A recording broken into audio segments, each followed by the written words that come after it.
Hi guys, welcome back to the channel. Ithaqa's Bane bringing you all manner of tabletop gaming, and in this episode we are starting our first battle in the Battlerune Campaign. I have been working on this for quite a while, printing the miniatures. This is Archvillain Games alpha rule set, and I have been printing off the figures at 50% scale.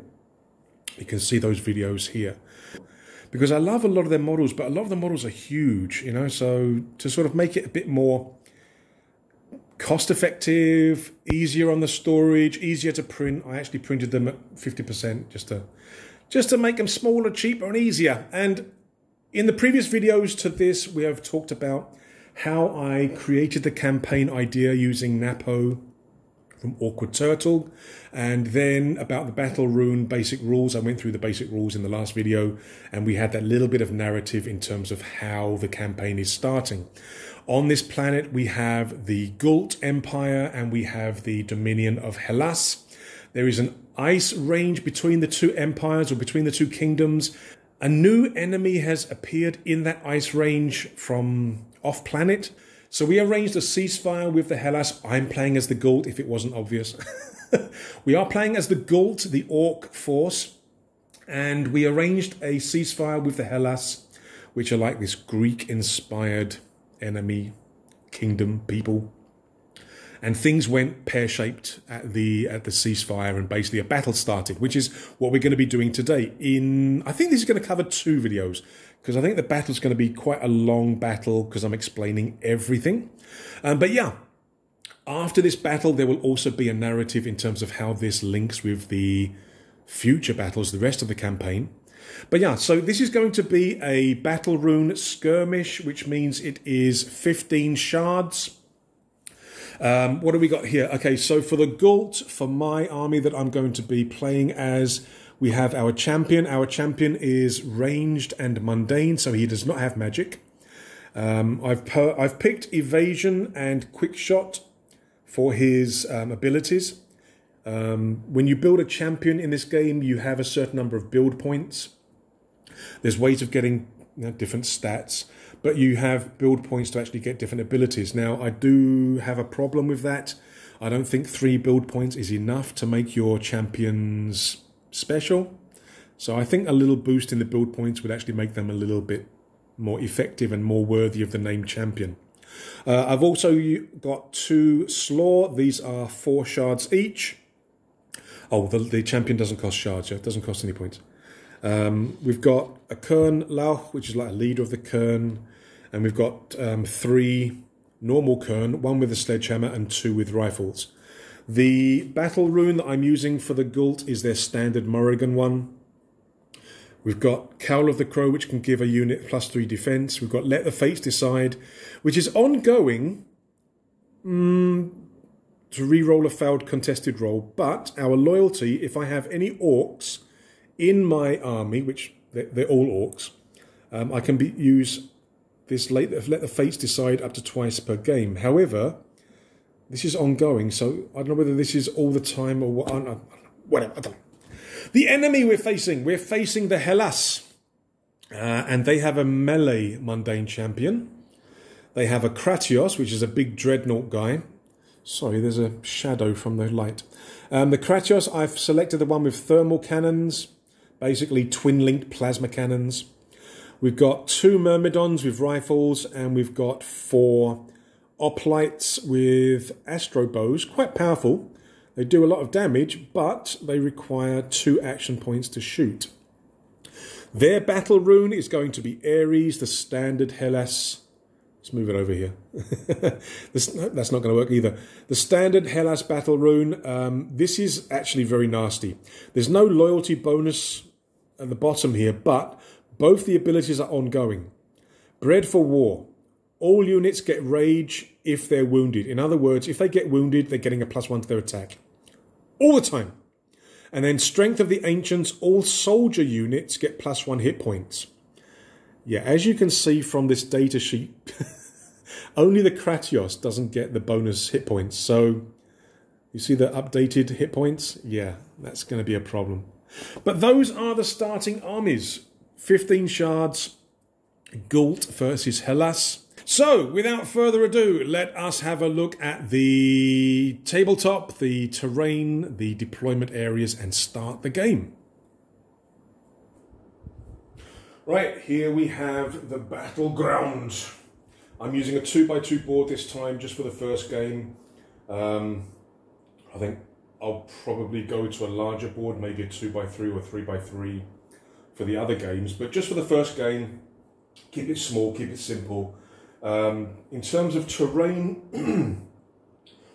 it is what it is what you see. There is no areas of difficult terrain. However, if models actually move onto terrain pieces, I will consider that as being difficult terrain.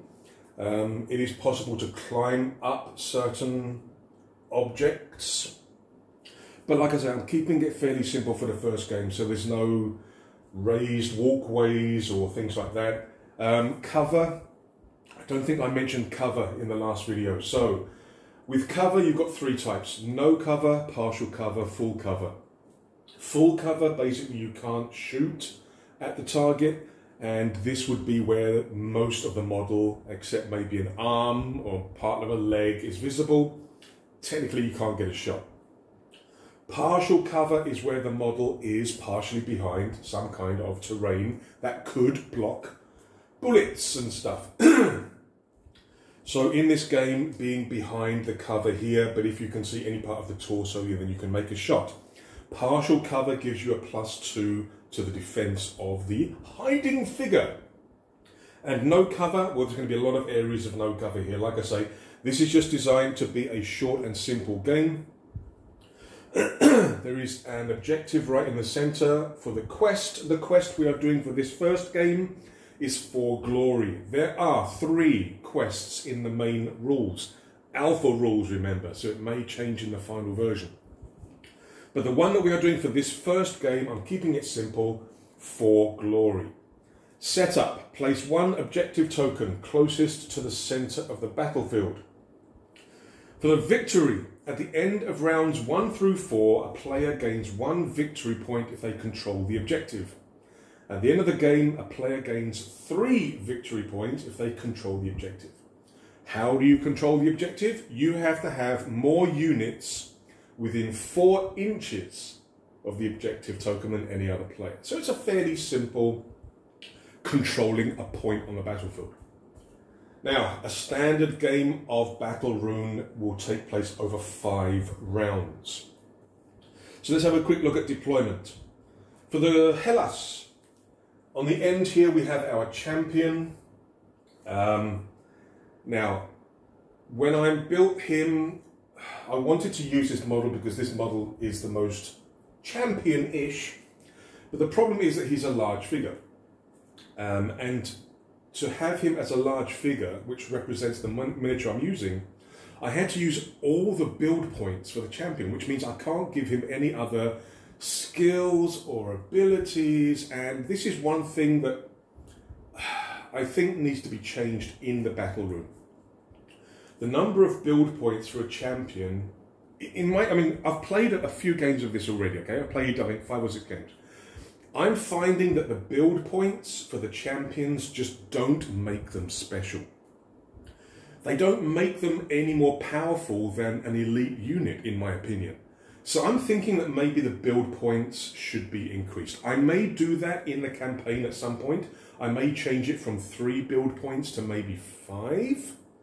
Another thing I was thinking of is that maybe as you do the larger games, so skirmish maybe 3 build points for the champion, battle maybe 4 build points for the champion, the war, which is the biggest size of battle, where you've got like 40 shards, that one maybe the champion gets 5 build points, because like I say, you want the champion to really sort of stand out as being the most dangerous, the most influential model on your army, but at the moment with 3 build points it's kind of hard to get that.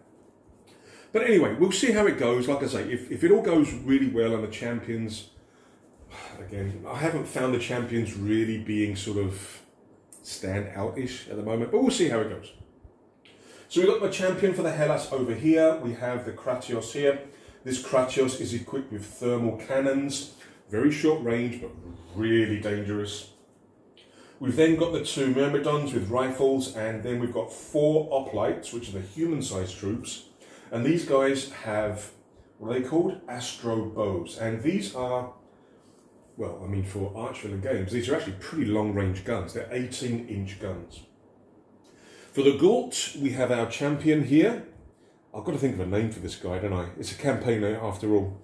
I'll think of a name for this guy and I'll add it in the narration at the end. But we've got our champion here. He has evasion, quick shot. His range is only 6 inches. Like I say, the number of build points prevents me from kind of giving him longer range. So I've just chosen a figure with sort of pistols. Is one of Berserker figures. Then we have the Kern Loch, or Lach, which is like the squad leader. He has a sword and pistol. We've then got 2 Kern with rifles. These guys have a range of 12 inches. We've got the Kern with a sledgehammer. He's dangerous up close, but no good at ranged. And then we have 2 Slaw. The 2 Slaw that I've chosen, this guy has a Star Fist and Shield.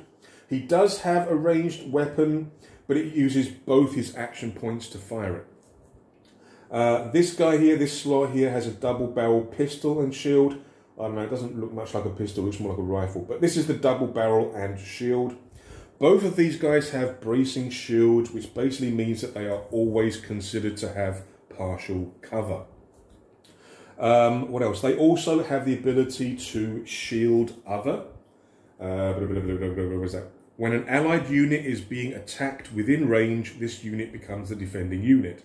The thing is, it doesn't actually say range, so I'm going to assume it's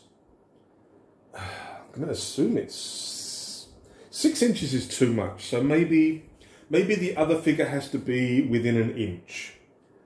Base contact maybe, or maybe within 1 inch to benefit from the shield's partial cover as well. Because Battlerune currently doesn't have a solo mode or an AI for the enemies, what I'm using is the AI from 5 parsecs from home. And I think that the Hellas would probably have the tactical AI. Other armies would probably have different AI. I mean, what would the Ghult probably have?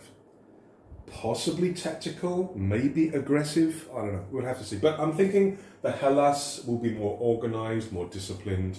So I'm giving them the tactical AI. And this basically gives you questions in terms of what the model can do and what it can see. So for example, it says here, first of all, enemy in sight, and then it's got yes or no. And then you basically just keep following the questions until you determine what the model is going to do. Now, 5 parsecs from home also has advanced rules for AI. This is in one of the expansions, where basically you roll a dice and that tells you what the model will do. This one, I actually prefer using this one in 5 parsecs because it gives a little bit more individuality to each of the figures. But the basic AI is simpler, easier, so I'm using that to begin with. Maybe again in the rest of the battles in the campaign I may switch to the advanced AI method instead. We shall see.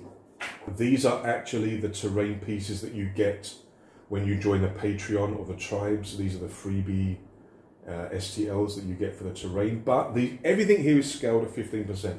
Sorry, 50%. So these are actually 50% prints of the models. These are printed at full scale, but they're perfectly suitable for 15mm scale games.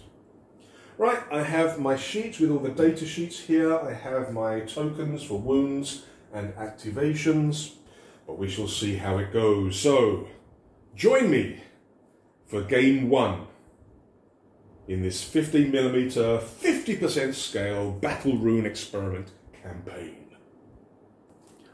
We have our turn marker here. The game is going to run for 5 turns.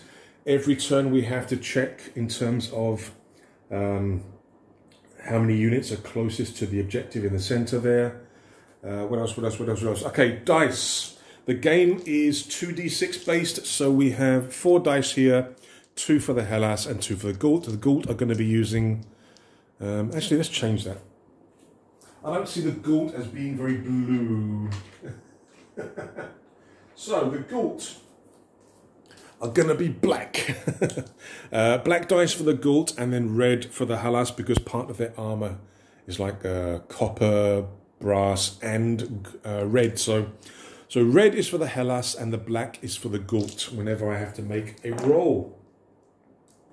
So the first thing we will do is roll initiative, and then it will be alternating activities, 1 unit at a time. However, the Ghult, the Kernlauch, again, I hope I'm pronouncing these right, he does have an ability called Inspiration 1, which gives a +1 to initiative roll. Both of these armies are 15 shards, so they don't get bonus initiative from that. But like I say, Inspiration, the Kernlauch, give me he gives me +1 to my initiative rolls for the Ghult. Right. So we've got to try and get to the objective, try and surround the objective for as long as we can. As the Ghult player, I am extremely worried about the Bloomin' Kratios. That thing is deadly. Its cannons, its thermal cannons only have a range of 6 inches, but it is energy, so standard armor doesn't work. Again, there seems to be a contradiction in the rules regarding the armor types and the energy type, the damage types. So I need to look into that. But so for this game, I'm not gonna concern myself with magic, energy, standard damage. I'm just gonna take damage as damage for this game. But yeah, it's lethal 1, which means it does +1 damage with non-magical melee and ranged attacks. It's fearless, so it can't be scared. It does have armor of 1, so it reduces any damage to a minimum of 1 by 1. But yeah, this guy, 4 hit points, defense of 3, and it's a brute.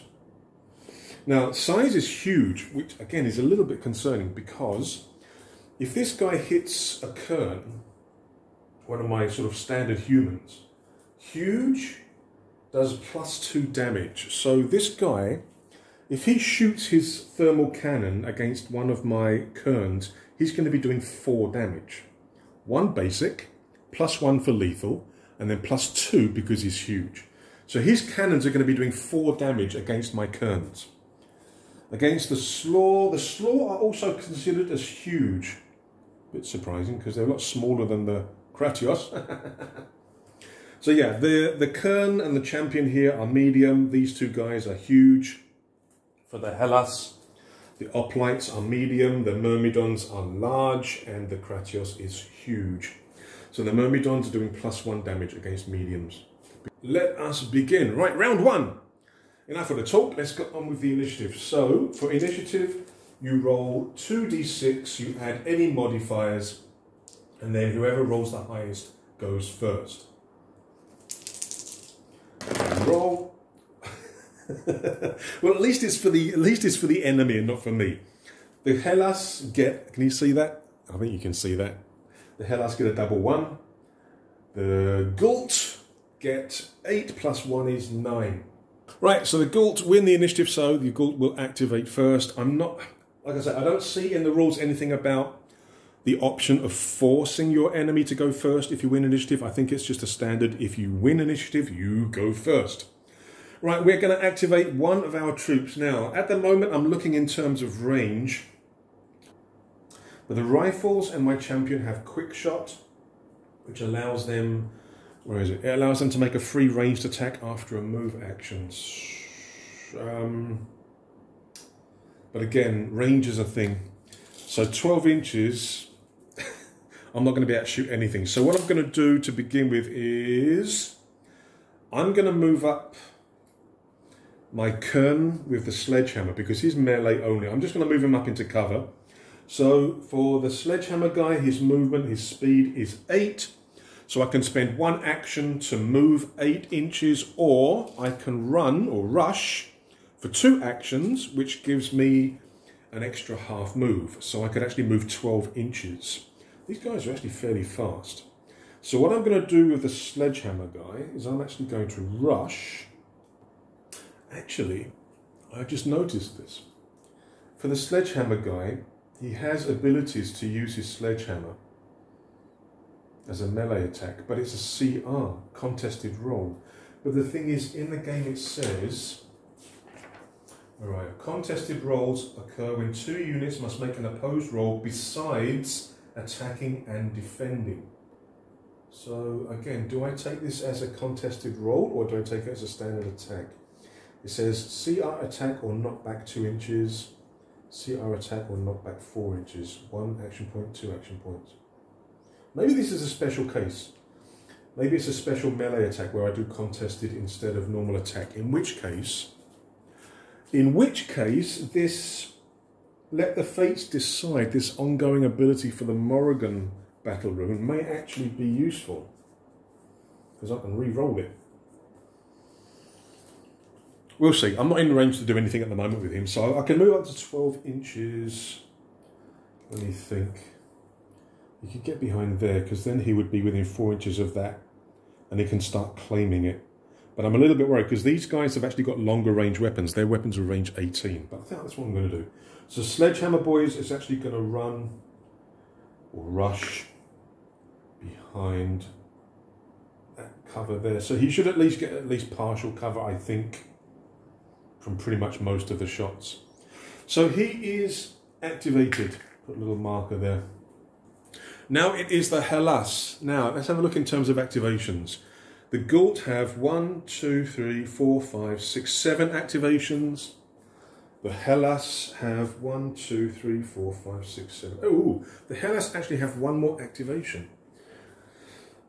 Which would be extremely overpowered if I had given the Hellas champion that Veil ability, which I think is OP. Right, let's go. So the Oplites have a speed of 8 as well. They do not have quick shot, so they cannot make a free attack, but they can make a normal attack. They do have sniper, astro bow. Oh, the astro bow takes 2 actions to use, so you can't actually move and shoot with the astro bow. It's like a heavy crossbow weapon. But they do have sniper. Now sniper 1, this unit gets +1 to ranged attacks when behind partial cover. Now the astro bow also does +1 damage. It's going to be doing 2 damage instead of 1. Also, a quick note in terms of the size difference, in terms of damage, you don't get negatives. If you are smaller than the opponent, you're just doing the base damage. You're not getting a -1 to damage or anything like that. Okay, so they can't move and shoot, because to use the astro bow, their ranged weapon takes 2 action points. Now I can't see the guy with the sledgehammer. I mean, technically the guy with the sledgehammer is in range, but they can't actually see him at all, not even partial. So I think I'm going to leave the astro bows at the moment, and I think I'm going to move. The Myrmidons have a range of 12. Myrmidons also have pack tactics, humans. The units gets a bonus based on the number of other allied units of the same type within 6 inches. My champion is melee only, so I could move him into position and not worry about having shots. Kratos is very short range, he's only 6 inches, so I need to get him in, but I'm thinking of moving him in a bit later. I don't know, nobody's going to be within range of this guy, but I just want to limit how many things can actually shoot at him to begin with. So what I'm going to do is I'm going to move my champion, because he doesn't have any ranged. So he can move 6 inches only, so I can run for 9. Can that bring him? Yeah. So champion is going to move here. I should have thought of names for these guys. I will add names in the in the narrative afterwards. All right, let me move. My champion has a speed of 8, so he can run 12. So he could run to there. He has evasion, which means he doesn't get hit by attacks of opportunity. See, there is one action that you can do called guard. It's kind of like Overwatch. I think 40k or Games Workshop, they call it Overwatch. Well, you basically don't do anything, but you can interrupt and shoot at something that comes into your field of vision. But if you've got evasion, that you don't have that, you don't get affected by that. But do I want to move other guys up? I think I will move the champion. Let's move him up behind cover. So my champion is moving up to there. Again, I don't think anything's going to see him. So the champion has activated. We are now back to the Halas. I've got to try and move these. So I'm planning the oplites. I was thinking of keeping them at range, but the thing is, I've got to try and take control of the objective to win the game. So let's. Oh, I forgot to use the AI. Oops. I'm playing two-handed. I should be playing one-handed, but with the AI. My apologies. So okay, let me go back and redo the champion. So if I'm going to activate the champion, enemy in sight, yes. Enemy within range, no. Advance at least half speed, always retaining cover where possible, will cross open ground at full speed. So yeah, okay, he kind of followed the AI anyway. Now what I want to do with, let me activate this oplite. Do I want to activate this guy or this guy? This guy, okay. So I'm activating this oplite here. Enemy in sight. We can't see these two, but you can see those guys. So yes. Enemy within range, no. Advance at least half speed, always retaining cover where possible. Will cross open ground at full speed. So I'm thinking that this guy, full speed. Now he moves at 8. So he can actually run at 12. Yeah, he's going to run to there, I think. Again, I'm following the AI. If I was in charge of this army, I probably wouldn't do this. But I'm following the AI. So that oplite has activated. Remember, the Astro bows need 2 actions to shoot. They're like heavy crossbow kind of design. Right, back to the Ghult. What are we going to do now? I'm going to keep moving forwards, I think. So I'm going to move the guys that can't shoot anything at the moment. So the Kern Loch, he's going to run. I think he's going to run up next to the champion. So he's going to have partial cover against something actually. Now, I'm counting as moving on these terrain pieces as being difficult terrain, so it will cost double the move. So he moved 10 inches there. So he can actually move another inch onto the terrain to get better cover, I think. So I'm going to move him 1 inch, which puts him in the actual terrain piece, but he will have slightly more chance of having cover. Back to the Halas. Again, I think this will probably be the closest guy. So we're now going to activate this guy.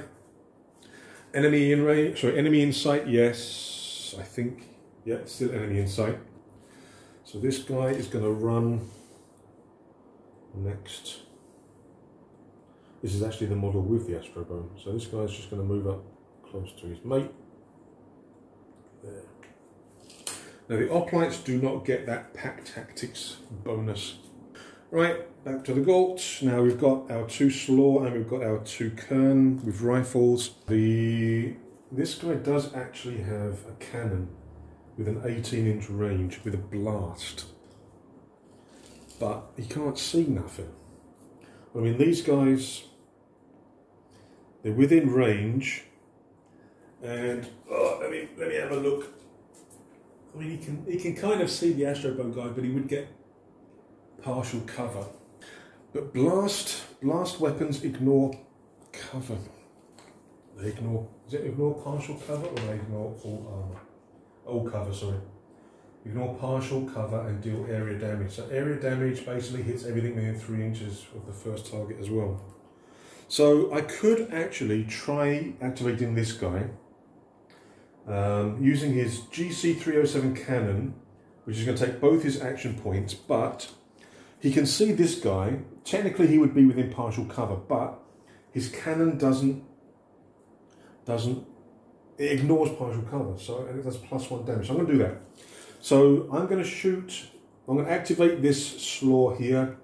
He has, this is the guy with the starfish and shield. He has a cannon, 18 inches, so it's in range. It's at about 15.5. Energy, again, for this game, I'm not going to worry about energy, magic, standard. I'm just going to take damage as damage because there's some contradiction in the rules. So he's going to shoot and try to hit that guy there. It is, oh no, blast 2 inches, not 3 inches. Yeah, he's still within 2 inches. Okay. It does +1 damage. However, the slaw is huge. So huge versus medium also does +2. So this is doing +3. So this is going to be doing 4 damage, which can kill the Oplites, because the Oplites have 3 hit points. They have no defensive abilities, but they do have a defense of 1 +1. The slaw is going to be attacking with attack of 3. Ooh. Armor, shield, sniper. Sniper's no good, he's not on cover. Alright, so we are going to roll.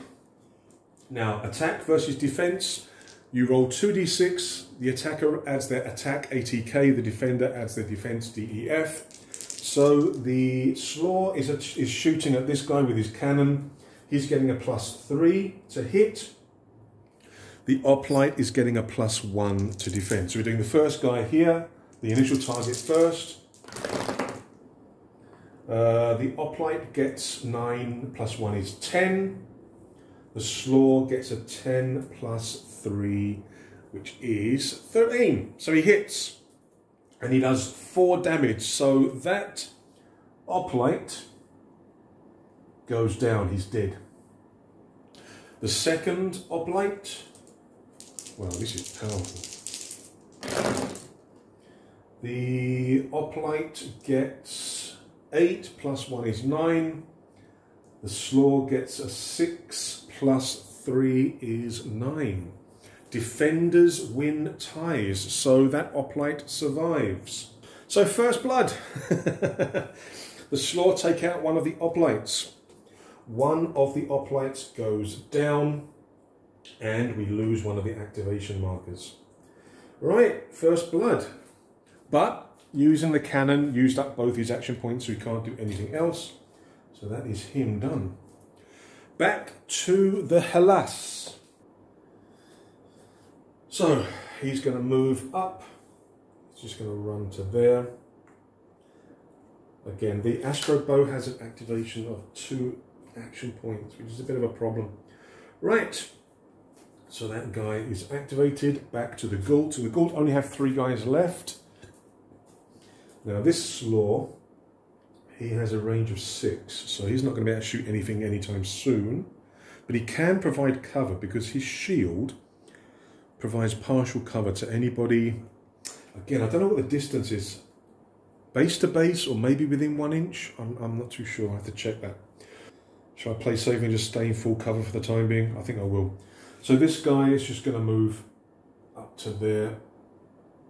I mean, his shield gives him partial cover at all times, which gives him a +2 defense. So his defense is technically 7. Jeez.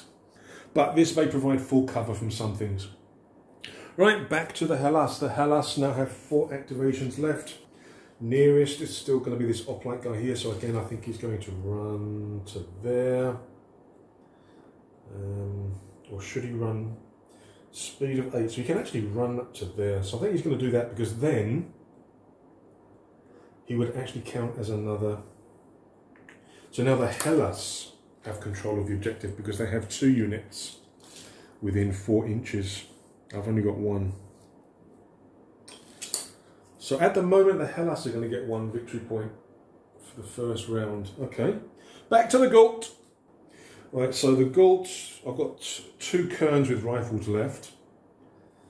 Quick shot and ranged. So they've got a range of 12 inches. And they can make a free shot after a move if they have line of sight.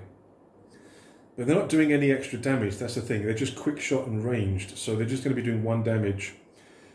The Oplites have got 3 hit points. Unless they get a critical, of course. So if you roll a double 6, natural, automatically hits and deals +1 damage. Double 1s is an automatic failure, no matter what. I need line of sight, don't I? So these guys have got a move of 8. So I could move this guy up. Oops. I could move this guy up here to the corner there and possibly take a shot at that guy. Yeah, again, I think he'd have partial cover. So this Kern with the rifle is going to move up to there. So that's about 6 inches. He will then Okay, so he's in partial cover. I'm basically making it so that they're all sort of ducking around corners and stuff. Even this guy here. Technically, I can see him, but I'm pretty sure he's going to be hugging cover there. But I'm going to take a shot at that hoplite, 11 inches, just in range. Now, I do have quick shot, so I can make a free attack at the end of move. So, what do we got here? The Kern has an attack of 2. The hoplite has a defense of 1. Wow, look at that! Both rolled 11, so the hoplite gets a 12.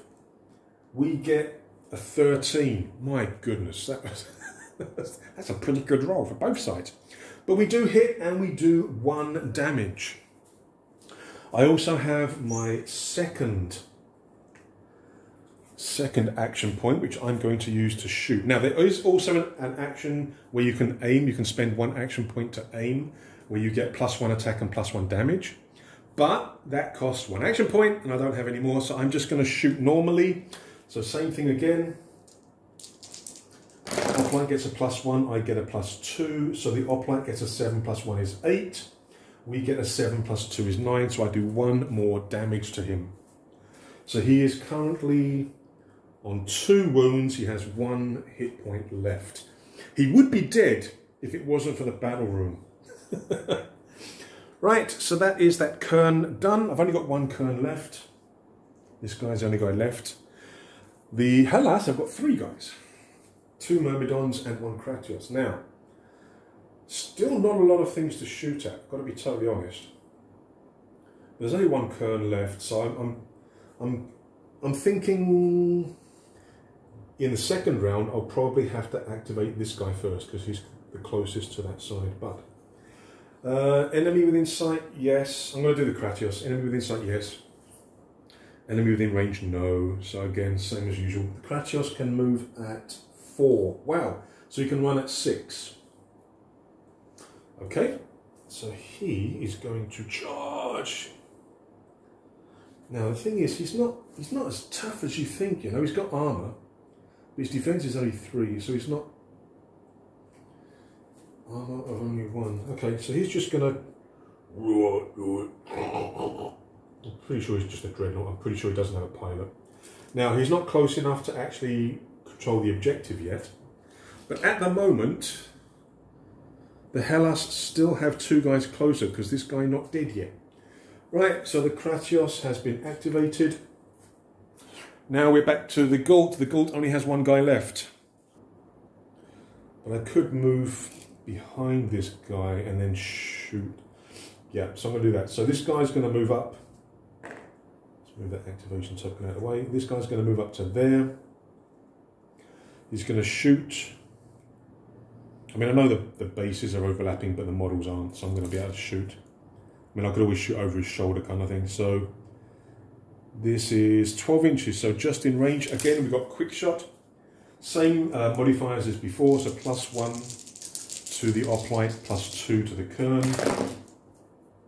Oh, that's really not good for me. So the hoplite gets 11, and I get a 3, 4, 5. So my quick shot misses. However, I do have my second action point. I can just take a normal shot. Come on! I need to do 1 wound on that guy. Okay, 6, 7, 7, 8, 9. I hit, I do 1 damage. This guy goes down. 3 wounds. Again, this is the guy with the astro bow, so I'm just going to switch the figures around. Because it kind of reflects. The thing is, with the Hellas figures, there's only actually 1 model. There's actually only 1 hoplite model that has the astro bow. So, yeah. Unless you print out the same model multiple times. Right. Now, at the moment, we've both got 1 miniature within 4 inches. So at the moment, nobody's getting victory points because nobody has control. However, that was my final activation for the Ghult. Now it is the Hellas turn. Right, we've got 2 activations left for the Hellas and none for the Ghult. The Ghult are all done. The advantage of having more units, more activations. Right, so for the Hellas, we've got the 2 Myrmidons left. Now they have a range of 12 inches. They are large, so they are going to be doing +1 damage against medium size, which could make a difference. So I'm going to move the Myrmidon 6 inches, and I'm going to move him to here. So he's now going to take a shot at the Kern Loch, who is in partial cover. So he's at about 9.5 inches, so he's in range.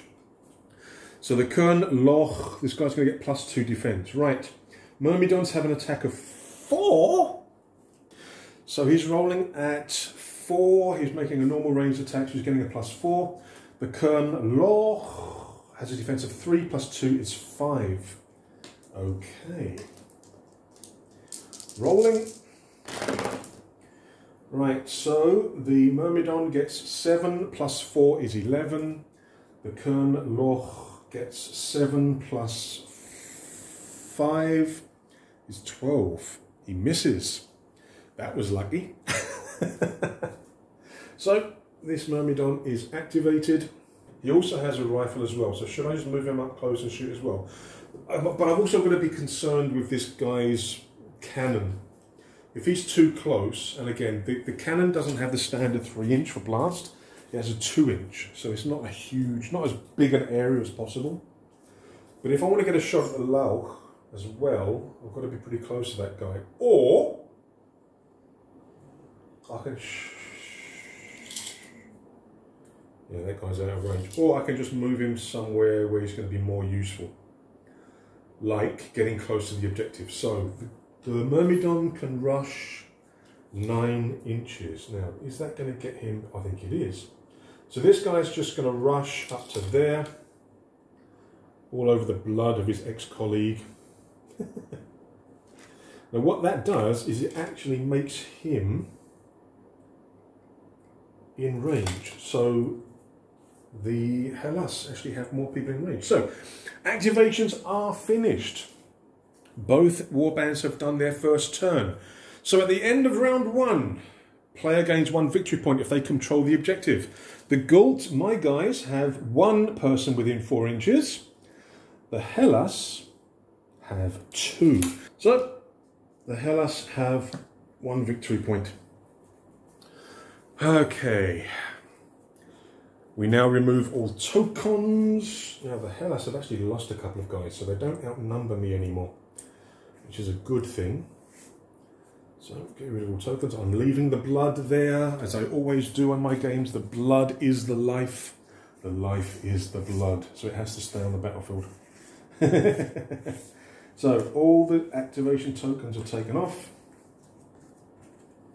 So the Ghult still have 7, I think. 1, 2, 3, 4, 5, 6, 7. The Hellas now have 6, I think. 1, 2, 3, 4, 5, 6. Yes. Now my Lauch is still on the battlefield, so he will still be providing that +1 for initiative. Right, let's go through this a little bit faster now. Now that we know roughly how it all works, let's go through this faster. Right, turn 2, initiative. Ghult are getting a +1. Oh dear, not going to help. So the Hellas get a 6, the Ghult get a 4. So the Hellas are going first. Right, now that they're a bit closer, we can expect a little bit more action this turn, I think. So the Sledgehammer guy really needs to get into the action. These guys have got short range, so they also need to get closer. That quick shot could make a big difference. Now the Kern Lauch actually has multi-attack, not multi-shot. Once per round may make an additional basic attack when using the attack action to make melee. So basically he can attack twice instead of once, one time during a turn. So that's for melee. But quick shot is used for range, and you can get bonus shots for range. Now the problem is that my champion only has a 6-inch range, which is, like I say, a little bit of a problem. I mean, if he comes around the corner here, he could maybe make a shot. See, still too far away. Oh, okay. But it is the Hellas first. So now that they are moved out a little bit, we can actually determine who is the closest to the Ghult table edge. And that now is actually this guy here, this Myrmidon. Didn't think about that, did we? So I have to activate this guy first. Right. Enemy in sight, yes. Enemy within range. Now his range is 12 inches. Can he see anybody within range? No. No, he can't. I'm thinking of maybe moving him over to here, because then he'll have a shot at the sledgehammer guy. So the Myrmidon has a move of 6, so he can move 6 inches, which can actually bring him... Okay, so this Myrmidon is going to move to here. So he's getting cover from this statue there, but he now has a clear shot on this guy who is in range. So he's going to shoot the Kern with the sledgehammer. Damn it. Attack of 4, no other modifiers.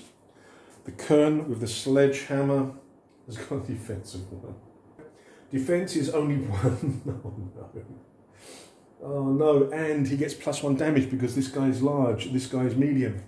Alright, so this could be the first casualty for the Ghult. Let's see. So 4 against 1. Ooh! Ooh, look! The Hellas rolled a double 1, which is an automatic failure. So the sledgehammer guy survives. Amazing! Right, so that Myrmidon has activated. Now, is he still within 4 inches? He is, so he's still contesting that objective, unless I can get rid of him. Now the Myrmidons have normally 3 hit points, but because of the Ares battle rune, he's got 4 hit points. Oh dear! Right, that was the first Hellas activation. Now we are coming to the first Ghult activation. Now if I want to use this guy's boombox again, his cannon again, it's going to take both action points. Now the thing is, I've got to think about that Kratios. That is huge as well. So the Slaw and the Kratios are both the same size category, so they're not doing any bonus damage against each other. But a cannon does do +1, so I could potentially do 2 damage with that cannon, but it's going to take both my action points. The thing is, I can't see, I haven't got a direct shot at it, so that's not good, but I do have... This guy does have a shot at this guy. Blast of 2 inches. I don't think this guy... Nope. But that guy is. So if I can... Oh, yeah. So I'm going to activate the Slaw. This guy here. He's going to shoot his cannon again. And again, it's going to take both his action points. But he's going to shoot at that guy. It has a range of 18 inches. Whoa, 18 exactly, my goodness, right? But that Oplite is also going to get caught in a blast. This one is not. So we're going to be making 2 shots, +1 damage, attack of 3, no other bonuses. Okay, so 3, the Myrmidon's defense is 1. But is he within 6 inches of this guy? Yes, so he gets a +1. So he's got a defense of 2. So it is 3 against 2. Okay, so 10 against 6. So we hit the Myrmidon, and we are doing base of 1 +1 is 2. Size difference. Yes, there is a size difference. The Myrmidon is large, so we are 1 size bigger. So huge against large is +1. So it's 3 damage. But does he have armor? Yes, he does have armor. Armor of 1. So it's -1. So he takes 2 damage instead of 3. So he's on half hit points. That's not bad. I'm not going to complain about that. Now for the Oplite, he has a defense of 1, no modifiers. So it is 3 against 1. Double 6. So he doesn't take any damage. My word. Critical success on his defense. So basically he doesn't take any damage. And defense always win ties. So even if I'd rolled double 6, I still wouldn't have hit him. Right, so the Oplite survives. He doesn't take any damage, but the Myrmidon is on half wounds. Boom. Right. So that was the Slaw with the Starfist. He is done. Back to the Hellas. I'm kind of thinking I want to move that Myrmidon out of the way, but I can't because I have to activate, according to the AI, I have to activate units that are closest to the opponent's battle edge. So now it is, this guy is now the closest to the opponent's table edge.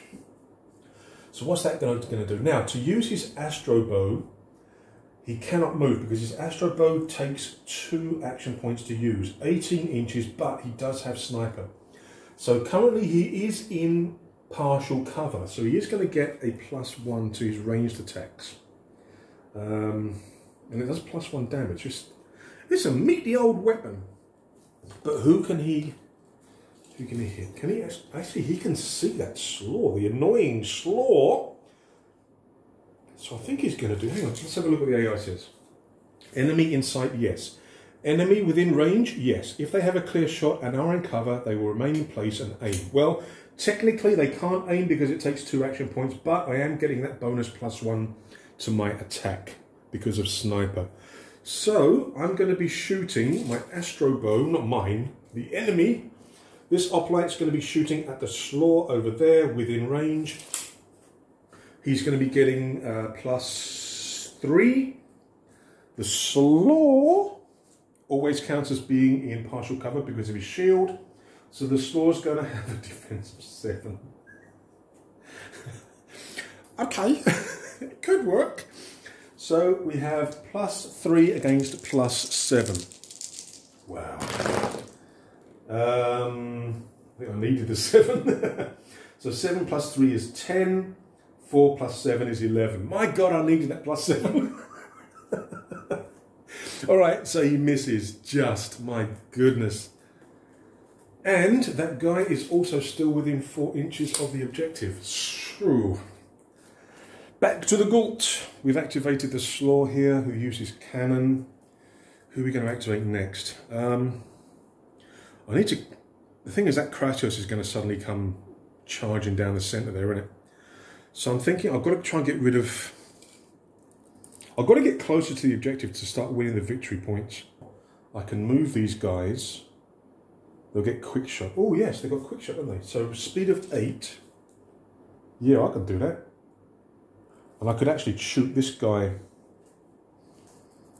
instead. Thing is, this guy's already activated. This guy hasn't, so I want to get rid of this guy. Right, so I'm going to activate one of my Kern with the rifle. I'm going to do the guy at the back, I think. So he has a move of 8, so he can run around. So this guy's going to run around, come to the corner here. And he's going to shoot at the Myrmidon, which is within range, easily within range. Quick shot, so he gets a free attack. So attack of 2. This guy does not have cover anymore. So he does get a +1 from pack tactics, so he's got +1, so 2. So 2 versus 2. It's all up to the dice. 8, 9, we hit. Only doing 1 damage though. He has armor, so he does take 1 wound. He does take 1 wound, so he's down to 1 life left. That was his quick shot. Now for his normal shot, again, it's all up to the dice. 4 against 8. We hit, we kill. We shoot, we kill. Myrmidon goes down. 3 kills. So they lose an activation marker because he hadn't activated yet. So they lose an activation marker. Oh, it's not looking good for the Hellas. That cannon of the bloody slaw really did make a difference. Right, that was this guy. Did his quick shot to wound and then did his normal shot to kill. It is the Hellas turn. Now the Hellas only have 3 activations left. Again, at the moment, they're still going to get another victory point. So who's closest now? The figure who is closest now is the champion. So what's the champion going to do? Enemy in sight. Can he see anybody? Yeah, you can see the slot. So yes, enemies in sight. Is it in range? No. Advance, retaining cover. Okay. So this guy can move 6, run at 9. So this guy's going to run to there and help potentially with securing the objective, because again he's melee. So yeah, now they've got 3 guys within range of that. Not looking good for the Ghult in terms of victory points. Ghult's turn. Now let's have a think. This guy has a range of 6. Is the champion in range? I don't think he is, no.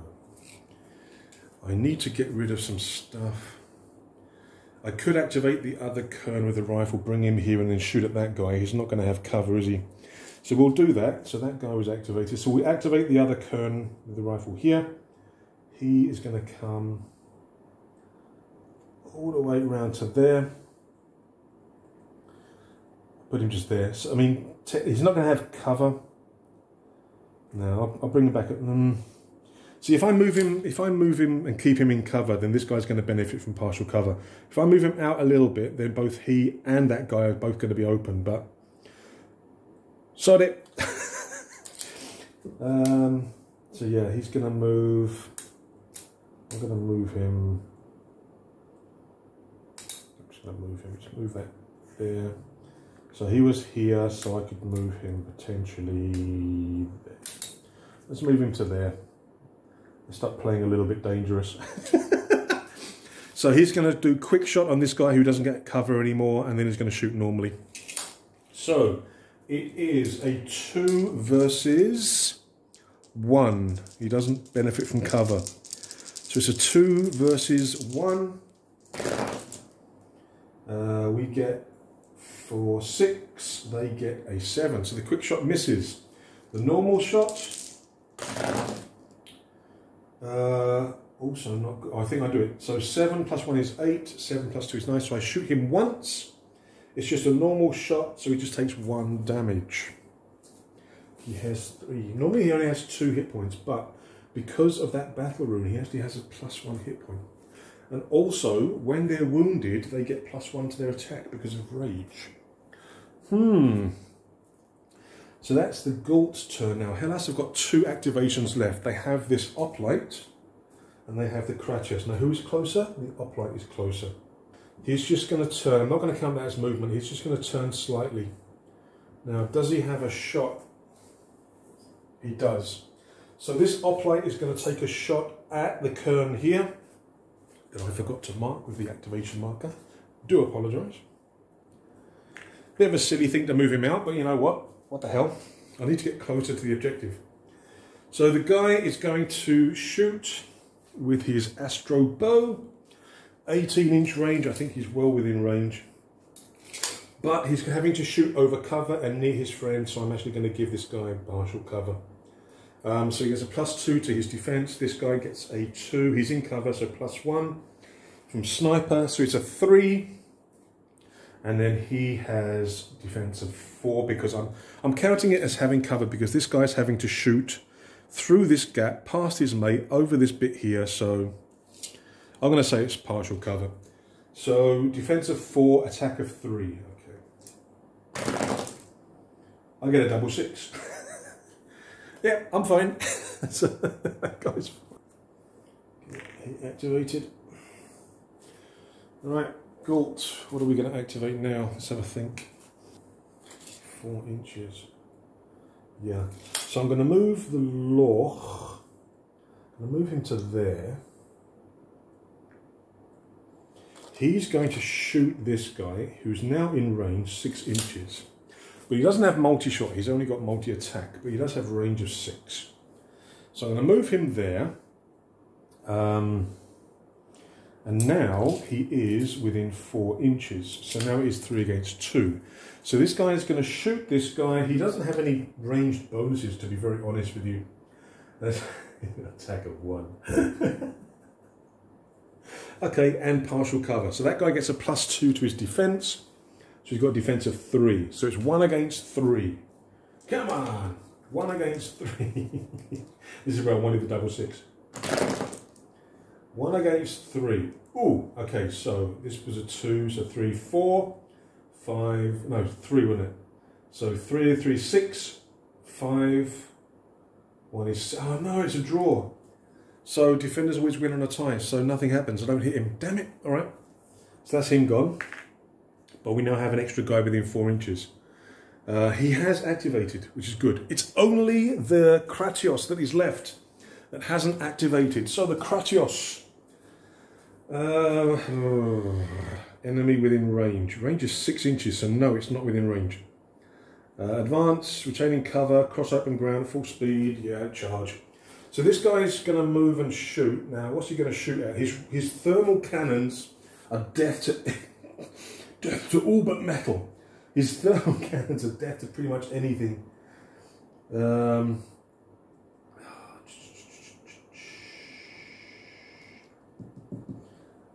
Yeah, okay, so he's got to move a 4. So I'm going to move him 4, and then he's going to shoot something. So that's also going to bring him within range of the objective. So technically the Hellas could win this. Even though they've lost 3 units, they're surrounding that objective like crazy.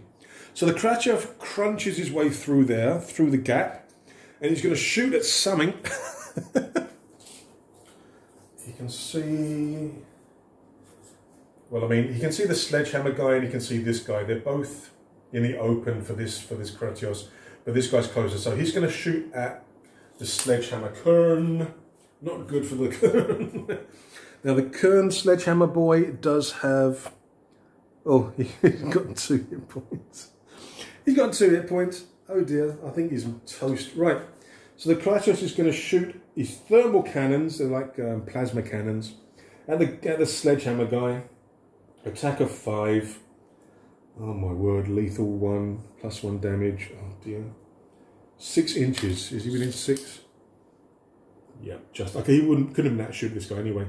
He's within 6 inches. Oh dear, death to the sledgehammer guy. Right. So he has attack of 5. No other bonuses. He's not wounded, so he doesn't get a bonus. Attack of 5. This poor sod here has a defense of 1 and no cover. 5 against 1. Oh dear. Ooh. Ooh. Hang on. 5 plus 5 is 10. 10 plus 1 is... He survives! How the hell does he survive? He must have died. He must have ducked behind cover as the plasma blast obliterated the ground beside him. My God, how lucky is that? And that is the final activation for the Hellas. Now, problem is they have 1, 2, 3, 4 units within range of that objective. And of course, the narrative at the end, how the campaign continues, I'll have to adjust the narrative depending on whether I win or lose this game. How it's going to lead on to the next battle, Battle 2, or Battle B, which will actually be at the approach for the containment area. Now, this isn't good at all. The Ghult, I've still got 3 activations left. I have the Champion, Sledgehammer Boy, and the Slaw there. Now, let's do the Champion first. I'm going to... Champion has a speed of 8, quick shot, evasion. Okay, so I'm going to move the Champion. Yeah, he's going to get up real freaking close. I'm going to move him up to there, like that. So I'm going to have cover, potentially against these guys. And he is going to shoot this guy. Easy shot, no cover. So quick shot first. My Champion has attack of 4. The Astrobow Oplite has a defense of 1. So it's 4 against 1. Quick shot first. Ooh, my word. So 11 and we get 15. So he takes 1 wound. I don't think there's any bonuses. So he just takes 1 wound. He's got 1 wound already. So now he's on 2 wounds. He's got 1 wound left. So now for the second action point, I'm going to shoot again. 4 against 1. Oh, nuts. Oh, no. No. Damn it, I missed. All right, well, that didn't work out very well. I didn't take him out. I was hoping to take him out. Damn it. Okay, well done, Champion. Again, during the narrative part at the end, I'll give them names. Right, so I've got 2 activations left for the Ghult. The Hellas are finished, so I've got 2 activations left. The Slaw and Sledgehammer Boy. Maybe Sledgehammer Boy should go after the Oplite. What's his move? 8.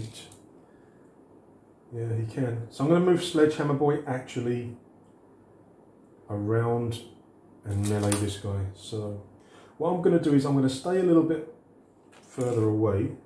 Oh, and he's within 4 inches of the objective. So I'm going to keep him a little bit away so this guy can't actually hit back, because it's not base to base. And he has a reach of 2. So Sledgehammer is going to be attacking with charge. He gets +2 attack. Okay. So Sledgehammer attack is 3 + 2 is 5. This guy has a defense of 1. All right, here we go. Oh no, he misses. Oh no. So the defender gets 11. I get a 4 + 5 is 9. Dang it. Dang it.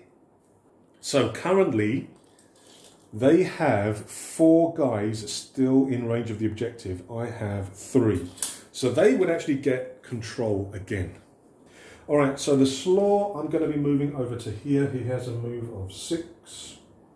So I'm just going to move this guy over to there. He's in cover, partial cover, so he does get the sniper bonus. I'm going to be shooting the champion. Right, attack. I got a 3. I get 1 from sniper if I'm behind cover, so that's a 4. The champion, the Hellas champion, has a defense of 2. Ooh, okay. All right, so it is 4 against 2. What?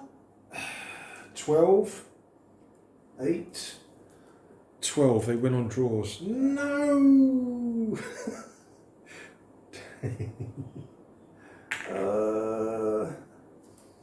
Damn it. Okay, so we miss. The champion's fine. And now my slaw's all alone out there in no man's land. Okay, I should have just moved him out here, to be honest. He still counts as being in partial cover, but he would have given me a bonus on the objective. That was a stupid thing to do. All right, end of turn 2. Who is closer? Well, they have 1, 2, 3, 4. We have 1, 2, 3. So the Hellas get another victory point. Yeah, that was a stupid thing to do. I should have just moved the slaw forward into range of the objective. Ah, nuts. Move all tokens. Hellas, I'm not looking so good in terms of activations. I've only got 5 now. The Ghult, I've got a whole bunch of activations, but I'm really worried about that Kradios. Those guns can completely dismantle anything it hits. Right. That's all the activation tokens done. Now it is turn 3. Hellas is winning 2-0. Not good at all.